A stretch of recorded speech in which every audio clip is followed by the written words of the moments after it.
안녕하세요. 안과의사 이창목입니다. 오늘은 제 본업으로 돌아와서 시력교정술에 대한 이야기를 해보겠습니다.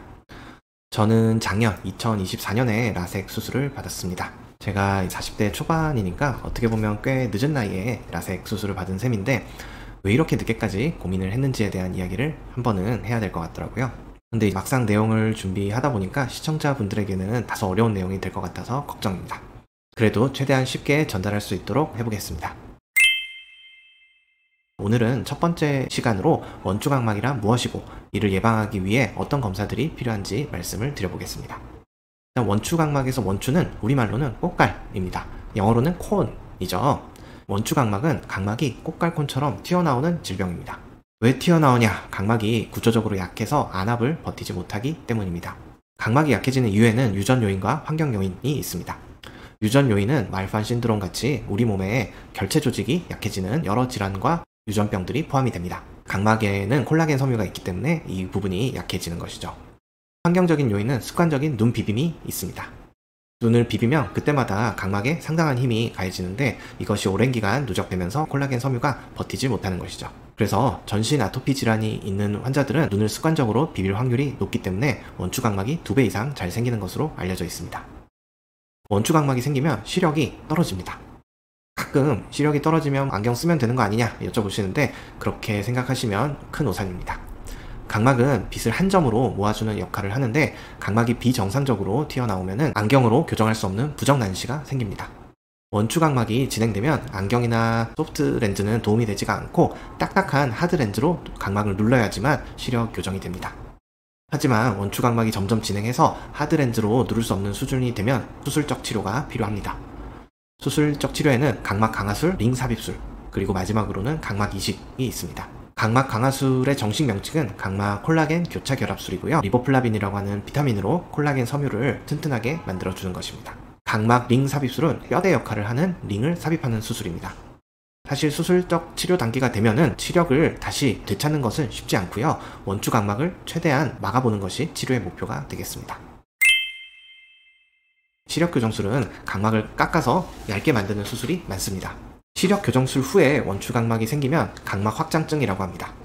결과적으로는 원추각막과 똑같은 현상인데 자연적으로 발생하면 원추각막, 시력교정술 후에 발생하면 각막 확장증이라고 하는 것이죠.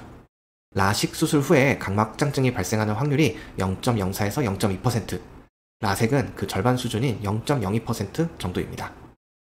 참고로 전체 인구에서 원추각막의 유병률이 0.05% 그리고 보고에 따라서는 2%까지 보고된 적이 있기 때문에 수술 직후에 각막 확장증이 생긴 것이 아니라면 이것이 원래 가지고 있는 유전적 소인 때문에 발생한 것인지 아니면 눈을 습관적으로 비벼서 발생한 것인지 혹은 시력교정술로 원래는 운명에 없던 병이 새로 생긴 것인지 명확하게 구분하는 것이 어렵습니다.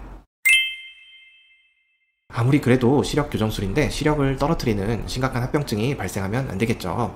안경이라는 훌륭한 대안이 있고 시력교정술은 고작 이 안경을 벗는 수술이기 때문에 다른 수술보다 시력교정술은 조금 더 안전해야 됩니다.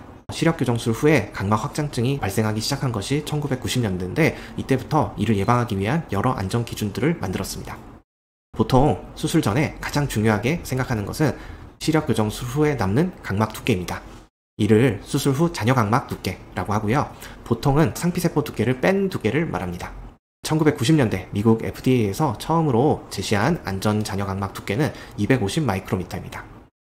현재는 대부분의 교과서에서 300 마이크로미터를 기준으로 삼고 있습니다. 보통 안과에서 수술 전 상담을 할 때는 여기에 10%를 안전마진으로 더해서 330 마이크로미터를 기준으로 삼고 있습니다. 최종적으로는 상피세포가 완전히 재생이 되기 때문에 380에서 390 마이크로미터 내외가 됩니다. 그렇지만 잔여각막 두께만이 유일한 안전기준이 될 수는 없습니다. 같은 두께라고 해도 단단한 통뼈가 있고 약한 골다공증 뼈가 있듯이 각막도 튼튼한 정도의 차이가 있습니다. 원추각막 환자들도 처음부터 각막이 얇은 것은 아니거든요. 제일 약한 부위에서 튀어나오기 시작하고 그 후에 얇아지는 것으로 알려져 있습니다. 그래서 안과 의사들은 각막 모양을 유심히 살피면 원추각막 환자들을 보다 일찍 발견할 수 있다고 생각을 했어요.